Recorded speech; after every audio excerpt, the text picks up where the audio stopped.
Carta aos Efésios, capítulo 6, versos de 10 a 13. Paulo escreve assim: quanto ao mais, sede fortalecidos no Senhor e na força do seu poder, revesti-vos de toda a armadura de Deus, para poderdes ficar firmes contra as ciladas do diabo.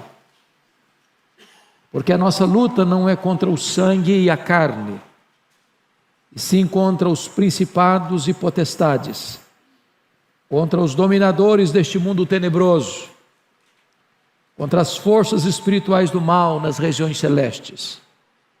Portanto, tomai toda a armadura de Deus, para que possais resistir no dia mau, e depois de terdes vencido tudo, permanecer inabaláveis. Arnold Toynbee, excelentíssimo historiador, disse que a história da humanidade é a história das guerras. Desde que o pecado entrou no mundo, jamais houve um tempo de completa paz. As guerras fazem parte da história humana. Cada acordo de paz se investe ainda mais em armas de destruição. Só no século passado, o mundo foi assolado por duas grandes guerras mundiais. A primeira delas, 1914 a 1918, mais de 30 milhões de pessoas foram ceifadas. Parecia que o mundo aprenderia a lição. Mas em 1939 começa a Segunda Guerra Mundial, que vai até 1945, e mais de 60 milhões de pessoas foram eliminadas cruelmente. Proliferam-se as guerras étnicas, as guerras tribais, as guerras religiosas, as guerras ideológicas. E nós estamos num mundo em pé de guerra. Famílias contra famílias, partidos políticos contra partidos políticos, ideologias contra outras ideologias. Mas hoje eu não vim aqui tratar desse tipo de guerra. Hoje eu quero tratar com você sobre uma guerra mais ampla, mais grave, de consequências mais danosas. Eu quero usar como tema hoje: estamos em guerra. Que tipo de guerra é esta? Que tipo de batalha é esta? Que abrange a todos nós. Nessa peleja não há campo neutro. Nesta peleja não há ninguém dispensado. Quem não é um guerreiro é uma vítima. Não há lado neutro. Quando eu era criança ainda, vi um quadro dependurado na parede de uma igreja. E alguns talvez já viram esse quadro, chamado Quadro dos Dois Caminhos. E naquele quadro, quando observei um pouco mais atentamente, percebi um grave erro. Havia um caminho estreito, sinuoso, íngreme, rumo à glória. Havia outro caminho largo, espaçoso, concorrido por uma multidão. Prazeres, diversões, vícios, festas, excessos. Mas curiosamente no quadro havia um grupo que ainda estava antes dos dois caminhos, como se ainda tivesse que fazer uma opção: qual caminho seguiriam, se o largo ou se o estreito. Você não encontra isso na Bíblia. Ou o homem está no caminho largo, ou o homem está no caminho estreito. Ou ele vive debaixo do governo de Cristo, ou ele está sob a potestade de Satanás. Ou ele está no reino da luz, ou ele vive no império das trevas. Ou Jesus é o Senhor da sua vida, ou ele está debaixo do tacão de Satanás. Ou Deus governa a sua história, ou ele está sob a potestade do mal. Não há campo neutro. Certamente a vida cristã não se desenrola aí num parque de diversões, numa colônia de férias, Nós vivemos num campo minado. Não apenas a nossa carne milita contra nós, porque a inclinação da carne dá para o mal e a inimizade contra Deus. Não apenas o mundo, esse sistema posto no maligno, cujos valores são outros, diferentes dos valores do reino de Deus, distorcendo a verdade, maquiando a mentira, dourando a pílula, transformando o pecado em algo apetitoso, vantajoso, proveitoso, necessário. Mas temos ainda mais, um inimigo invisível, porém real.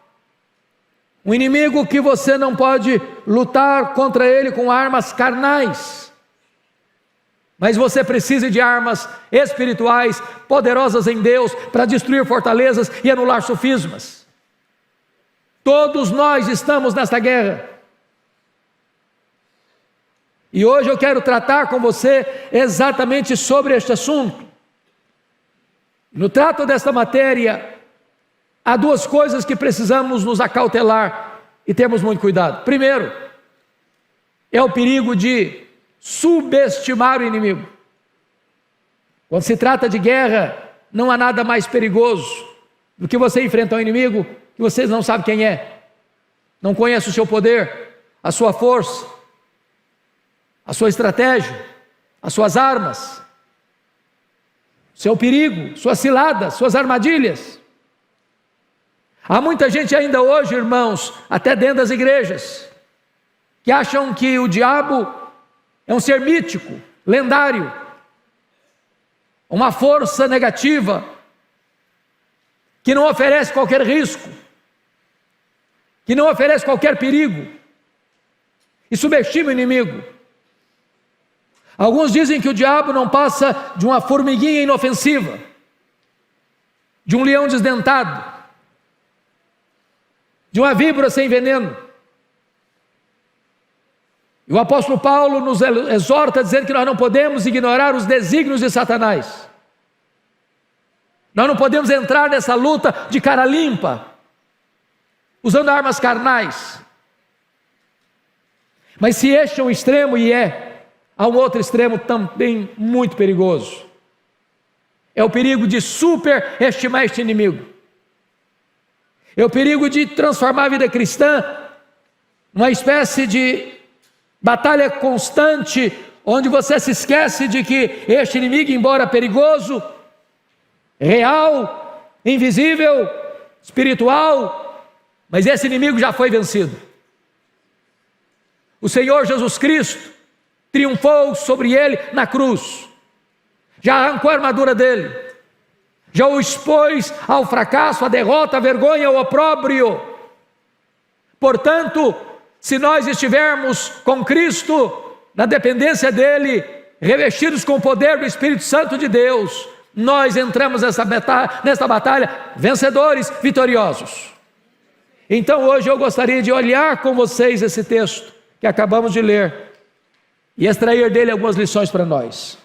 A primeira coisa que eu chamo a atenção é a necessidade de conhecermos a natureza desse inimigo. Por favor, confira comigo o verso 12. Porque a nossa luta não é contra o sangue e a carne. E a primeira coisa que Paulo faz questão de alertar-nos é contra quem não é essa luta. Porque os grandes problemas da humanidade decorrem do fato de que nós fazemos confusão contra quem estamos lutando. Via de regra, nós pensamos que o nosso problema é o outro. Quem mora debaixo do nosso teto, ou mora ao nosso lado, ou até além fronteiras. Onde pessoas acham que precisam ferir o outro, falar mal do outro, desconstruir o outro, realizar um verdadeiro assassinato de reputação para desmantelar a vida do outro. Não é assim nos conflitos internos? Marido e mulher, pais e filhos, irmãos contra irmãos, onde a família vira um campo de guerra, onde a batalha dentro do lar está cada dia mais acesa, Uma das coisas que mais tem me chocado nesses últimos tempos é perceber o aumento explosivo de separação conjugal nesse período pós-pandemia. O conflito que se avoluma, as crises que se agigantam, as brigas que se tornaram mais intensas, e as pessoas não sabem conviver mais, não sabem superar crises mais. E é necessário entendermos isso, irmãos. A nossa luta não é contra pessoas, não é contra carne e sangue. Seu problema não é a sua família, não são os colegas de trabalho, não são os concorrentes dos seus negócios, não é por aí que você vai entender essa batalha. Senão nós vamos declarar guerra contra pessoas, vamos odiar a gente. Estamos vivendo uma época de polarização na nossa nação, famílias em guerra, partidos políticos em guerra, uns contra os outros. E às vezes a gente pensa que é derrotando o outro que nós vamos ganhar essa batalha, e a nossa luta não é contra carne e sangue, não é contra carne e sangue. Mas então, vamos olhar a segunda pergunta: se a nossa luta não é contra carne e sangue, contra quem é a nossa luta? E eu peço que você olhe comigo o verso 11 e o verso 12 para responder isso. Revesti-vos de toda a armadura de Deus, para poderes ficar firmes contra as ciladas do diabo. Porque a nossa luta não é contra carne e sangue, sim contra os principados e potestades, contra os dominadores deste mundo tenebroso, contra as forças espirituais do mal, nas regiões celestes. A primeira coisa que o texto diz é que a nossa luta é contra o diabo. Versículo 11. E esse ser é um ser maligno, não é um mito, não é uma lenda, é um anjo caído, que a Bíblia chama de Satanás, diabo, maligno, tentador, assassino, ladrão, Apolion, Abadom, pai da mentira, príncipe da potestade do ar, Deus desse século, leão que ruge, antiga serpente, que veio para roubar, para matar e para destruir. E quando você olha o currículo dele com os nomes que a Bíblia lhe dá, você percebe que você não pode enfrentá-lo de cara limpa, na força do braço, com estratégias humanas. Se não bastasse isso, o versículo 12 retrata para nós que existe uma corja que o acompanha, os anjos caídos, que estão sob o seu comando.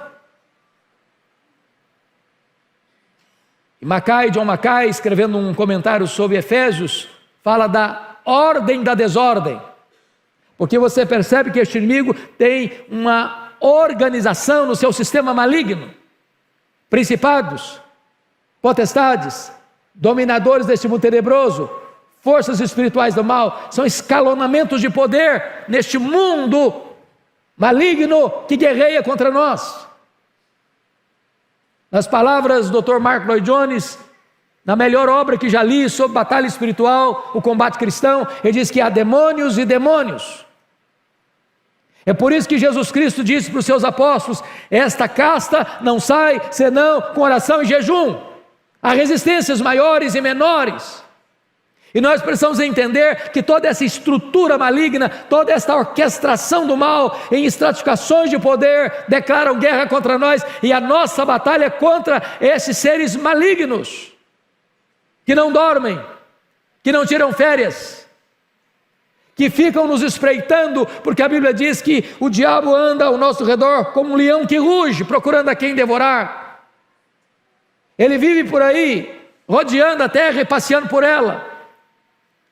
E nós precisamos compreender, meus amados irmãos, a gravidade disso, para entendermos quais são as características desses inimigos. Então vejamos em primeiro lugar quais são as características desse inimigo. Primeiro, eles são poderosos.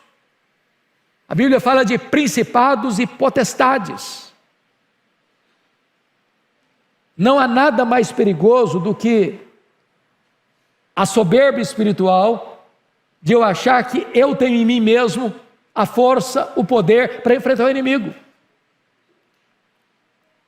ele é astuto, ele é ardiloso, ele é poderoso. E nós precisamos nos acautelar para não acharmos que nós temos condições de enfrentá-lo com o nosso próprio entendimento, com a nossa própria força. Ele é o espírito que atua nos filhos da desobediência, fazendo eles escravos. Ele cega o entendimento dos incrédulos. Podem perceber isso. A gente pensa que o diabo ele age só uma pessoa que você vê se retorcendo, espumando, endemoniada. Não, o diabo age nos meios acadêmicos, cegando o entendimento, trazendo confusão ideológica, trazendo confusão filosófica, trazendo confusão de conceitos, cegando o entendimento, tapando os olhos à realidade espiritual. O diabo age como? Na ganância.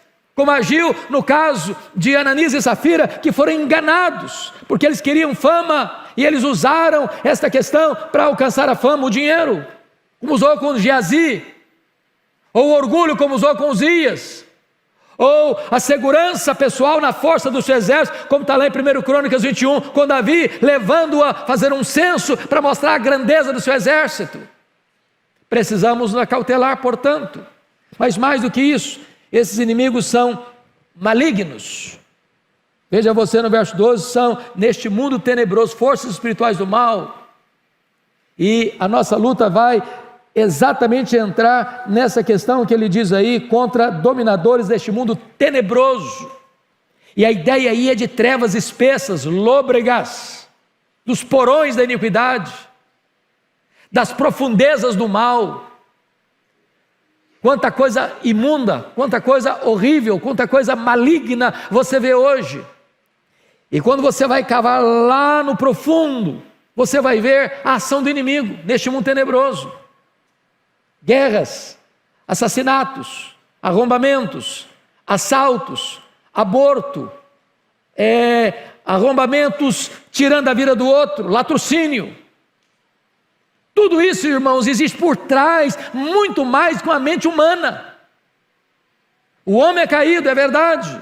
O mundo está posto maligno, é verdade. Mas por trás da carne, por trás do sistema do mundo, existe um agente do mal inspirando tudo isso. Você olha, por exemplo, a questão do cinema hoje, que é uma arte extraordinária. Quando você vê hoje o volume de filmes que tem de ocultismo, de violência extrema, ou de produtos nesta área no mundo infantil, quanto mal, quanta violência, quanta coisa horrível. Não é possível que apenas a mente humana conceba tudo isso. Existe um espírito que está agindo malignamente para mudar a cultura, para mudar tudo, para servir de prato cheio, para que as pessoas deixem a Cristo e sirvam a Satanás nesses aspectos da ação maligna. Mas mais do que isso, esses inimigos são também astutos. Olha comigo o versículo 11, está escrito assim: revestido de toda a armadura de Deus, para poder ficar firmes contra as ciladas do diabo. A palavra cilada aqui é a palavra metodeia, de onde vem a nossa palavra métodos e estratagemas. Depois de Deus, talvez ninguém nos conheça melhor que Satanás, porque ele vive por aí, rodeando a terra e passeando por ela. Ele está de olho, está antenado. Ele está como um leão rugindo ao nosso redor, procurando alguém para devorar. E ao conhecer-nos, ele sabe o seu ponto forte, supostamente forte.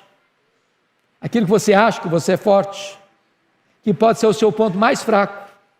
Lembram de Pedro? Pedro, quando Jesus diz: olha, Pedro, Satanás requereu você para peneirar você como trigo, mas eu roguei por ti.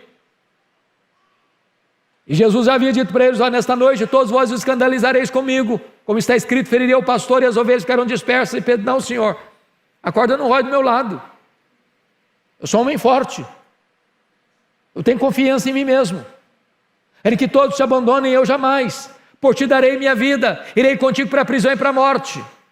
E Pedro, nesse momento, ele pensa que ele é forte, ou até pensa que ele é melhor que os outros, e aí estava a fraqueza dele. Por isso a Bíblia diz: aquele que pensa está em pé, veja que não caia. Não confie em você, não confie no seu conhecimento, não confie na sua cultura, não confie na sua riqueza, não confie na sua saúde, não confie no seu potencial. Saiba disso, você depende da graça de Deus para ficar de pé.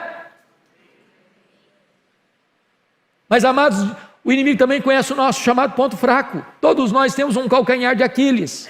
Nem todos são tentados na mesma proporção, com as mesmas coisas. Um é tentado na área do sexo, outro é tentado na área do dinheiro, outro é tentado na área da vaidade, da soberba, da arrogância. E ele conhece essas coisas, e ele patrocina um ambiente para que você pise numa casca de banana e caia. Então vigie. Ele tem muitas ciladas. Foi assim que a Bíblia diz com Jesus Cristo. Ele tentou Jesus 40 dias no deserto. 40 dias. Jesus estava com fome, tinha jejuado 40 dias, e ao longo dos 40 dias, Satanás está tentando Jesus. E diz a Bíblia, lá em Lucas 4, que o diabo o abandona e o deixa até momento oportuno. Ele volta à carga, de outra maneira, com outros instrumentos, com outras estratégias, com outros métodos. Então vigie, meu irmão, vigie. Mas mais do que isso, meus amados, precisamos agora não só conhecer esse aspecto, mas conhecer as estratégias dele. Então vamos olhar um pouquinho. Lá em Lucas 11, 21 e 22, diz que este inimigo é chamado de valente, e ele tem uma casa bem guardada, e guarda em segurança todos os seus bens. A pergunta é: quem é esse valente? É o diabo. Quais são os bens que estão nessa casa, que ele guarda com segurança? São todas as pessoas que ainda não foram salvas, não nasceram de novo. Então note você um fato muito curioso: o diabo não precisa usar cilada para pegar quem já é dele, já está na casa dele, guardado em segurança por ele. Então quando você para pensar nisso, e você pensa numa linguagem de guerra, você acha que o diabo vai escalar os seus demônios mais perigosos no campo de futebol ou dentro da igreja? Onde você acha que ele vai tentar com mais sutileza? É numa boate? Ou numa reunião de oração? Aqueles que ainda não nasceram de novo estão na casa do valente, guardados em segurança por ele, no império das trevas, debaixo da potestade de Satanás. Então nós precisamos nos acordar para o fato da grande batalha que nós estamos vivendo. Agora notem, o que tipo de cilada ele usa para atingir o povo de Deus? Primeiro, está lá em Mateus 13:19. Ele furta a palavra de Deus semeada no coração. O Senhor Jesus, na parábola do semeador, diz que o semeador saiu a semear. Parte da semente caiu à beira do caminho. Os homens pisaram a semente, e as aves dos céus comeram a semente. E Jesus, interpretando a própria parábola, diz que essa semente, que foi jogada na beira do caminho, que os homens pisaram, que as aves comeram, é quando a palavra é pregada, e o diabo vem e arrebata do coração, e a pessoa não crê. Tem muita gente que acha que o diabo não consegue entrar dentro de um templo evangélico. Pois ele entra sim. Ele entra sim. E quanta gente que vem aqui para a igreja, e a palavra entra no ouvido e sai no outro. E quanta gente que frequenta a igreja um ano inteiro, uma década, e nunca foi tocado, e nunca foi convertido. Vem o diabo e arrebata a palavra. É por isso, irmãos, que culto é um momento de luta espiritual. Nós deveríamos orar mais, e depender mais de Deus. Porque se Deus não aplicar a palavra, você entra e sai do mesmo jeito, ou até pior. É por isso que nós precisamos pedir para que Deus, por sua graça, tire a venda dos olhos, tire o tampão dos ouvidos e troque o coração de pedra por um coração de carne, para que as pessoas se humilhem debaixo da poderosa mão de Deus ao ouvirem a palavra de Deus. Mas mais do que isso, o diabo faz mais. Diz a Bíblia lá em Gênesis 3, 1-5, que ele coloca dúvidas sobre a palavra de Deus. É isso mesmo que Deus disse? Eu hoje de manhã, lá em Cuiabá, estava sentado, cheguei um pouco mais cedo num banquinho, culto não tinha começado, chega uma irmã e disse para mim com o coração apertado que a sua filha, nesse período de pandemia, deixou a igreja e agora não acredita mais na Bíblia. A Bíblia já não faz mais sentido para ela. Foi criada no Evangelho, criada na igreja, aluno de escola dominical. Quantas pessoas que hoje ainda estão ouvindo o sibilo da serpente, que Eva ouviu, é assim mesmo que Deus disse? Será que esse livro merece confiança? Será que a Bíblia é a palavra de Deus? Será que esse livro é inerrante? Será que esse livro é infalível? Será que esse livro é suficiente? Será que eu ainda posso continuar crendo na Bíblia? Será que não é um livro ultrapassado? Será que não é um livro que precisa ser atualizado? E o diabo está destilando essas dúvidas no coração das pessoas. Nós precisamos nos acautelar, meus irmãos, porque todo desvio da Bíblia é insinuação de Satanás. Ele quer levar você para longe da Bíblia. Ele quer levar você a colocar em dúvida esta eterna e preciosa palavra de Deus. Mas mais do que isso, olha comigo a Escritura. Em terceiro lugar, ele vai gerar insatisfação.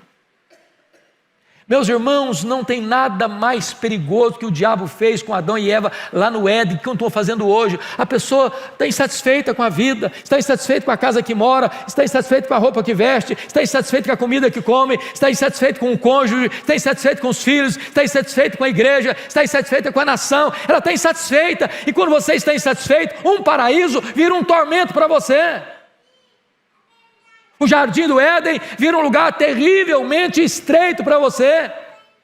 Quando você está insatisfeito, a casa do Pai é um lugar de opressão e não um lugar de mesas fartas para você. Você começa a flertar com o mundo, flertar com o pecado, flertar com as aventuras, flertar com as loucuras, achando que lá está a vida. Ação do maligno. Mas mais, em quarto lugar, diz a Bíblia que o inimigo semeia o joio no meio do trigo. E quando Jesus vai interpretar, diz que os joios são os filhos do maligno. Preste atenção nisso. O diabo tem seus filhos, o diabo tem seus agentes, e às vezes, jeitosamente, ele consegue introduzir dentro da igreja os seus elementos. Parece crente, mas não é. Tem cacuete crente, mas não é. Fala igual crente, mas não é crente.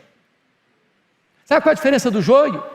Eu estava agora lá em Israel, e uma pessoa, nós passando pela estrada, paramos o ônibus, tinha uma plantação e tinha joio, e ele pegou igualzinho o trigo, e ele moeu na mão, virou farelo, não tinha nada, era só farelo, era só palha, parece trigo, mas não é trigo.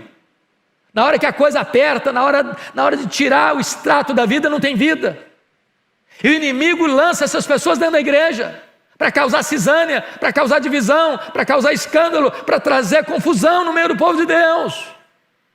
Acautelemo-nos. Mas mais do que isso, o diabo ele não entra na igreja, pois eu quero lhe dizer que ele sobe ao púlpito. Sobe ao púlpito.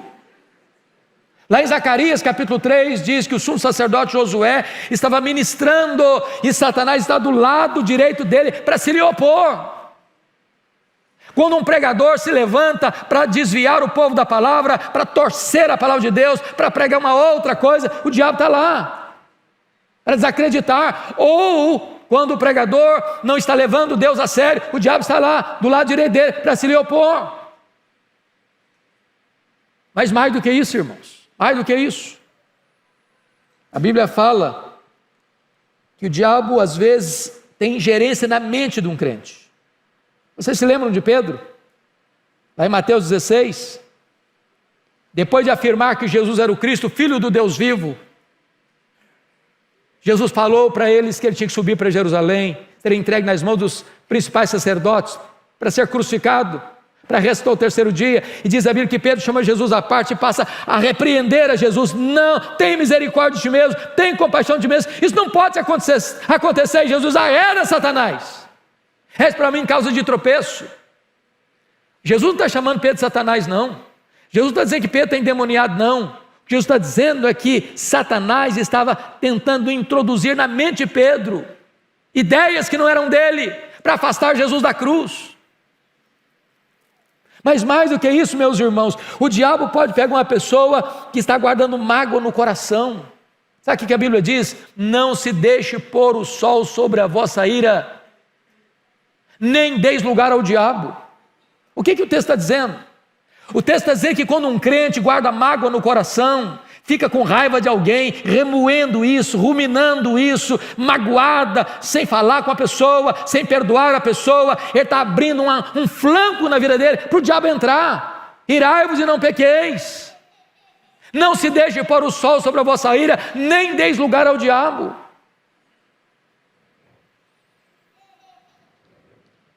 Pois bem, a Bíblia diz que o diabo até se transfigura em anjo de luz. Ele resiste à oração, como resistiu à oração de Daniel. Ele resiste ao avanço da obra missionária, como Paulo testemunha lá em 1 Tessalonicenses 2,18. Ele engana por falsos milagres. Está lá escrito na Bíblia. Em 2 Tessalonicenses 2,9, engana através de falsos milagres. 2 Tessalonicenses 2,9. Tem muito milagre aí, meu irmão, que as pessoas estão aplaudindo e é o diabo que está realizando para enganar as pessoas, para levar as pessoas para longe de Deus. Mais do que isso, o diabo, diz a Bíblia, ele cria falsas doutrinas, espíritos malignos que induzem a falsas doutrinas. E nós precisamos estar atentos a tudo isso, meus irmãos, para não sermos um joguete nas mãos desse inimigo nessa guerra espiritual. Mas eu quero concluir dizendo para vocês que esse inimigo tem duas estratégias que ele usa aqui no texto. A primeira delas é o que nós poderíamos chamar, no versículo 13, de pressão. Portanto, tomai toda a armadura de Deus para que possais resistir no dia mau. Quando o texto diz dia mau, ele está querendo dizer que nem todos os dias são dias maus. Ele está fazendo um contraste. E o que seria um dia mau? Se você pensar em batalha, um general que está comandando um pilotão de guerra, nem sempre ela ataca. Há momento que recuar é estratégico, que refazer a estratégia é necessário, que não dar informação de tudo que se vai acontecer na guerra é fundamental para ganhar. Então tem hora que parece que você está com trégua, a vida está boa demais, só tem alegrias, só tem sucesso, só tem conquista. E aí quando as bênçãos vêm em catadupas, em cachoeiras, você põe, a minha vida está boa demais, para que orar? Não vou mais orar não, hein? Para que ler a Bíblia? Estou ganhando muito dinheiro, tem saúde na minha casa, estou indo de vento em popa. E a pessoa começa a esquecer de Deus. E de repente, vem um ataque frontal, inesperado, repentino, e a sua vida parece que entra num turbilhão de angústia e de dor. É o dia mau. Quando o inimigo, que age de maneira tão sutil e invisível, dá uma ordem lá, chumbo grosso no fulano, parece que você já acorda atordoado. Nesse dia o carro bate, nesse dia você briga com a esposa, até você chuta o cachorro. A sua vida parece que está de ponta cabeça. É o dia mau. E se você não tiver discernimento, você vai brigar com a sua mulher, você vai brigar com o seu marido, você vai brigar com seus filhos, você vai brigar com o seu vizinho, você vai brigar com o seu irmão na igreja, você vai achar tudo ruim. Dia mau, é pressão. Mas notem comigo ainda outra estratégia no verso 13. Por favor, confira aí. Portanto, tomai toda a armadura de Deus, para que possais resistir no dia mau, e depois de teres vencido tudo, aí tire férias. É isso daí? Não. Permanecer inabaláveis.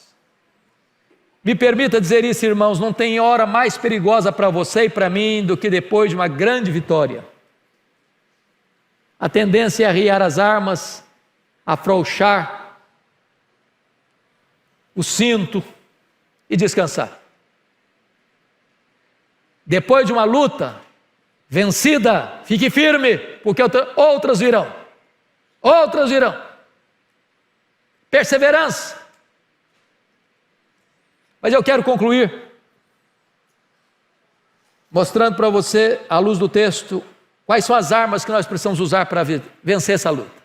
Em primeiro lugar, no versículo 10 está escrito algo sublime: quanto ao mais sede fortalecidos no Senhor e na força do seu poder. Você e eu precisamos do poder de Deus, do poder que vem do trono de Deus, do braço do Onipotente. Você e eu precisamos ficar bem guardados debaixo das asas do Deus Todo-Poderoso.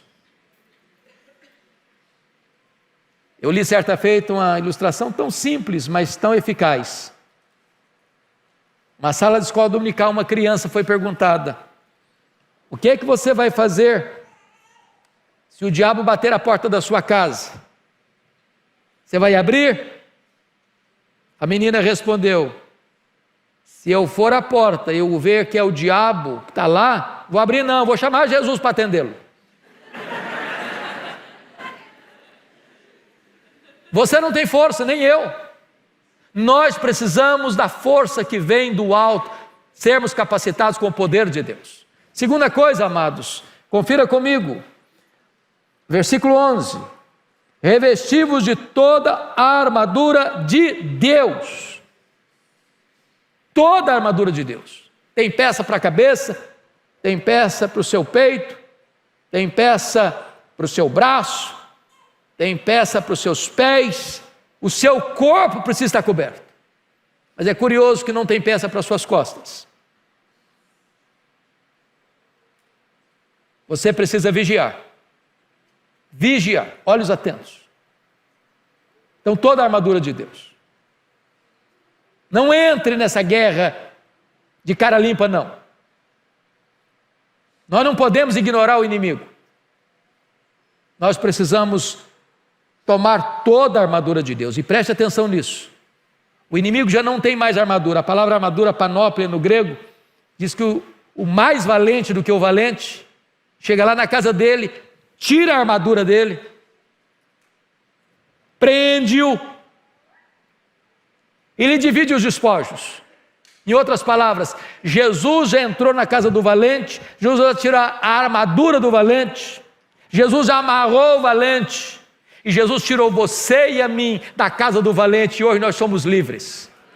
Hoje nós somos tirados do império das trevas para o reino da luz. Hoje nós pertencemos ao reino de Cristo. Hoje nós somos filhos de Deus. Hoje nós estamos libertos e hoje nós estamos cobertos pelo sangue do Cordeiro. Louvado seja Deus! E o inimigo não tem armadura, mas você e eu podemos ser tomados e revestidos de toda a armadura de Deus. Que o Senhor então nos ajude e nos fortaleça. Me permita ilustrar isso. Quando eu estive visitando com um grupo de irmãos aqui do Brasil, a missão Quassis Abantu, onde aconteceu um grande avivamento na África do Sul. Aquele avivamento começa com uma história muito curiosa, com o pastor Earl Stiggin. Ele pregava lá já há 12 anos, ele armava uma tenda e pregava para os Zulus, uma tribo animista, feiticeira, extremamente brava. Para você ter uma ideia, quando dois Zulus entravam em conflito, em guerra pessoal, em briga pessoal, um tinha que matar o outro. E ao matar o outro, tinha que abrir o ventre, pegar o fígado e chupar o sangue, para dizer que ele era homem, bravo, guerreiro. Resultados pífios, 12 anos. Até o dia que o pastor Erlo estava pregando e entra uma mulher, se assenta no último banco. Terminado o culto, o pastor vai conversar com ela, e ela pergunta assim: pastor, o senhor pregou hoje que o seu Deus tem todo o poder, é isso mesmo? É isso mesmo que eu preguei. Falei: então eu preciso do seu Deus, porque tem uma filha endemoniada lá em casa, amarrada num tronco, com correntes, com um bicho. Então vai lá na minha casa para minha filha ser liberta. O pastor Erlo disse que naquele dia sentiu um calafrio na espinha. Disse: meu Deus, se não funcionar, o que é que eu vou fazer? Quando ele chegou, o quadro era muito pior. A moça estava igual uma fera selvagem, ensanguentada, furiosa. Ele tentou expulsar os demônios daquela moça, não conseguiu. Ele chamou os missionários da região, não conseguiram. Amarraram a moça, levaram-na para uma fazenda. Ela quebrou tudo por lá e tiveram que devolvê-la num estado pior. E o pastor Erlo tomou a decisão: eu vou embora daqui. Eu não tenho mais autoridade para pregar aqui. Estou desacreditado aqui. Quando ele estava arrumando as malas para ir embora, Deus falou ao coração dele: você não tem que ir embora, você tem que buscar poder. Ele parou tudo que estava fazendo, chamou os missionários, eles começaram a buscar a Deus, a acertar a vida com Deus, e Deus foi trazendo sobre eles convicção de pecado, meses e meses de choro, de lágrimas, de arrependimento. Os últimos 3 meses, eles se reuniram 3 vezes por dia, eles só conseguiam chorar. Ao final desse tempo, numa manhã, o Espírito Santo foi derramado sobre eles. A primeira coisa que fizeram foi na casa daquela mulher, e na autoridade do nome de Jesus, libertar aquela moça. A segunda coisa é que os feiticeiros iam chorando, correndo de todos os cantos, de todos os lados, para confessar os seus pecados e acertar a vida com Deus. Quando os missionários acordavam, tinha 5, 10, 15, 20 pessoas na porta de cada um, com pressa para acertar a vida com Deus. E eu vi com os meus olhos ali coisas extraordinárias acontecendo. Primeiro, um templo construído para 15 mil pessoas numa fazenda. E multidões vindo de todos os cantos do mundo para ver o que Deus estava fazendo ali. Cegos viram, coxos andaram, mortos ressuscitaram. Multidões se converteram. O Deus de Erle Stigen é o Deus dessa igreja. O Deus que fez é o Deus que faz, é o Deus que fará. O nosso glorioso Redentor já venceu na cruz. E se nós estamos nele, nós somos mais do que vencedores. Nós não temos que ter medo do diabo. A Bíblia diz que nós devemos nos submeter a Deus e resistir ao diabo, e ele fugirá de nós. Que Deus nos ajude, que Deus nos abençoe, que Deus nos fortaleça com o seu poder, que Deus nos cubra com a sua armadura, que nós sejamos um povo mais do que vencedor em Cristo Jesus, nosso Senhor. Vamos orar, queridos, o pastor Arival vai orar por nós. Vamos ficar de pé, irmãos. Senhor Deus, nós te louvamos pela palavra pregada nesse momento. Que Satanás não tire, não roube essa palavra da minha mente, do meu coração. Que essa palavra possa frutificar aqui nesta noite, trazendo quebrantamento, trazendo a Deus arrependimento, trazendo a Deus convencimento de pecado. Destrói, ó Deus, toda a nossa soberba espiritual, nosso espírito de independência do Senhor. Coloca-nos, ó Deus, na posição correta. Pai querido, nós precisamos de Ti, nós precisamos ser fortalecidos pelo Teu poder, nós precisamos usar a armadura de Deus, nós precisamos do poder do Espírito Santo. Tem misericórdia, Senhor, daqueles que estão sendo ou estão enfrentando dias maus na sua vida. Guarda os nossos pés, guarda os nossos olhos, guarda os nossos ouvidos. Guarda-nos, ó Deus, do maligno, Senhor. Esconde-nos, esconde-nos à sombra do Onipotente. Venha trazer restauração espiritual nessa noite, cura, libertação. Nós precisamos de Ti, nós dependemos de Ti, Senhor. É a nossa oração em nome de Jesus. Amém.